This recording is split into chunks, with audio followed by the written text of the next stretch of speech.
মুখ্যমন্ত্রী দেবাশিস বাবুকে দিয়ে করিয়েছে, সেই কারণে মুখ্যমন্ত্রী তো জানবেনই আসল কালপিট তো মমতা ব্যানার্জি। শীতলকুচির ঘটনার জন্য দায়ী মমতা ব্যানার্জি। উনি তো তার অধনস্থ একজন কর্মচারী মাত্র, আদেশ বহক। যা আদেশ মমতা ব্যানার্জি দেবে, কোন এসপির ক্ষমতা আছে সেই আদেশকে অবজ্ঞা করবার?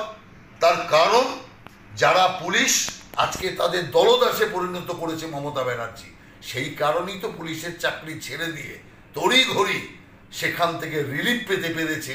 তার জন্য তিনি নিজেকে ধন্য মনে করছেন। এখন এটা বাজে কথা। যারই নির্দেশে এসপি হোক, আসল ঘুরে ফিরে সেই মমতা ব্যানার্জির যে সমস্ত ডিজি ডিআইজি তাদের আন্ডারেই এসপিকে কাজ করতে হয়। সেই জন্য এসপি হওয়া মানে, নির্বাচন কমিশনের নির্দেশে এসপি হওয়া মানে স্বতন্ত্র অধিকার পেয়ে যায় না। পুলিশের যে সিস্টেম, ডিজি ডিআইজি এবং অন্যান্য যারা উচ্চপদস্থ আছে তাদের নির্দেশ মেনে এসপিকে চলতে হয়। না না, এ তো অভূতপূর্ব নির্দেশ। এই নির্দেশ থেকে বোঝা যাচ্ছে পুলিশের ওপর বিন্দুমাত্র আস্থা নেই কোর্টের। যত কমপ্লেন সব রিসিভ করবে সিবিআই, কমপ্লেনের বিচার করবে সিবিআই, তার মতো ছানবিন করবে সিবিআই। অতএব এর থেকে বোঝা যাচ্ছে যে কাজটা পুলিশের করার কথা সেই কাজ এখন সন্দেশখালীতে সিবিআই করবে। আর ধীরে ধীরে এটাই না সারা বাংলার মডেল হয়ে দাঁড়ায় যে সর্বত্র বাংলায় পুলিশকে বাদ দিয়ে সিবিআই সমস্ত মামলার দেখভাল করবে। এই পর্যায়ের প্রথম লক্ষণ আমরা এই কেন্দ্র থেকে দেখতে পেলাম।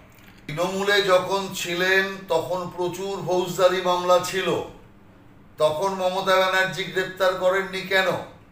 আর বিজেপিতে আসা মাত্রই অপরাধী হয়ে গেলেন। তৃণমূলে যখন ছিল তখন ঠিক ছিল, যত মামলার অধিকাংশ তো তখন ছিল।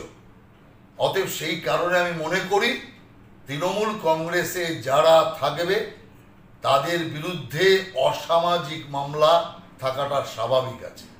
ভারতীয় জনতা পার্টি একটা ন্যায় এবং সত্য আধারিত জনদরদী পার্টি।